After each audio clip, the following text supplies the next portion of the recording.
ഈ കോഴിക്കോട് ബീച്ചും കൊച്ചി ബീച്ചും ഒന്നും ഒരു ബീച്ചല്ല. ലക്ഷദ്വീപ് ബീച്ചിനെ വെച്ച് നോക്കുന്ന സമയത്ത് അതൊക്കെ കുറേ വേസ്റ്റിൻ്റെ കൂടാരങ്ങൾ മാത്രമാണ്. ബീച്ച് കാണുന്നുണ്ട് കണ്ടോ, ലക്ഷദ്വീപിലോട്ട് വരണം. ഏതാ വൈബ് എന്നാണ്.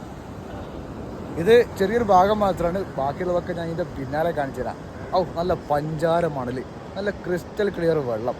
പിന്നെന്താ, നമ്മളെ കോഴിക്കോട് ബീച്ചിലൊക്കെ എന്ന് പറഞ്ഞാൽ വേസ്റ്റ് അഴുക്കും ഒരുമാതിരി ചെളി വെള്ളമല്ലേ. ഇവിടെ അതൊന്നുമല്ല, ചെളി വെള്ളം കാണാനേ കിട്ടില്ല. നല്ല നല്ല നീല കളർ വെള്ളം. അതിലിങ്ങനെ മീനൊക്കെ ഇങ്ങനെ തുടിച്ച് നടക്കണേ കാണാൻ പറ്റും. വൈബ്. ഇങ്ങനെ വീടിനാകുമ്പോൾ മൂല ബീച്ചിൽ തിരിക്കണം. ഇവിടെ നല്ലോണം ഒരു കുളി പാസ്സാക്കണം, ചെരുപ്പഴിച്ച് നടക്കണം. നല്ല മസാജിങ് ആണ് ഇവിടെ. ഇവിടുത്തെ മണൽ ഇന്നലത്തെ വീഡിയോയിലൊക്കെ കണ്ടിട്ടുണ്ട്, കുറേ കൂടെ തരിയായിട്ടുള്ള മണലല്ല ഉഴപ്പുറ്റുണ്ടാണ് ഇതൊക്കെ. അപ്പോൾ ഈ ചെരുപ്പ് വെച്ചിട്ട് നടക്കുന്ന സമയത്ത് കാലിന് നല്ല മസാജും കിട്ടും. ഏതാ ഇതിൻ്റെയൊക്കെ ഒരു മനോഹാരിത എന്ന് പറഞ്ഞത്.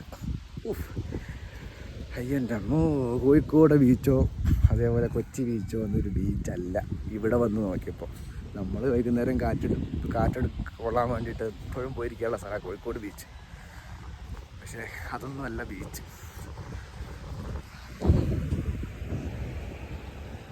ഇനി കുളിയെ നീല കളർ വെള്ള പോയി നല്ലോണം കുളി.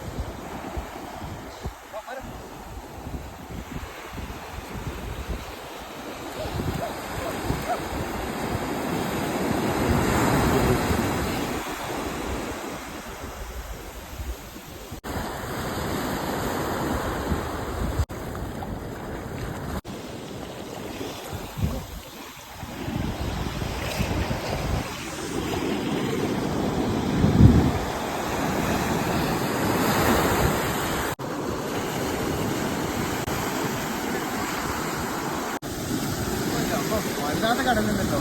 നമ്മളിങ്ങനെ കൂടെ എടുത്ത് കൊണ്ടുവരും, അതോളം കൊണ്ടുപോവുകയും ചെയ്യും.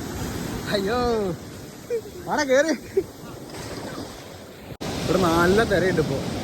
അപ്പുറത്ത് ജെട്ടിയിൽ ഇത്ര തിരയല്ല കെട്ടിക്കിടക്കുന്ന വെള്ളം അവിടെ പോയാൽ മതിയായിരുന്നു ശരിക്കും. ക്ലാസ്സിൽ നിന്നല്ല പിന്നെയും പോകണം, അതുകൊണ്ടാക്കി വരും. ഞാനതല്ല ഇനി ക്ഷീണിച്ചു. ഇച്ചിരി ഡേഞ്ചറാണ് അവിടെ. കണ്ടോ, സൂര്യൻ ഇപ്പോഴാണ് ഉദിച്ചു പൊങ്ങിയത്.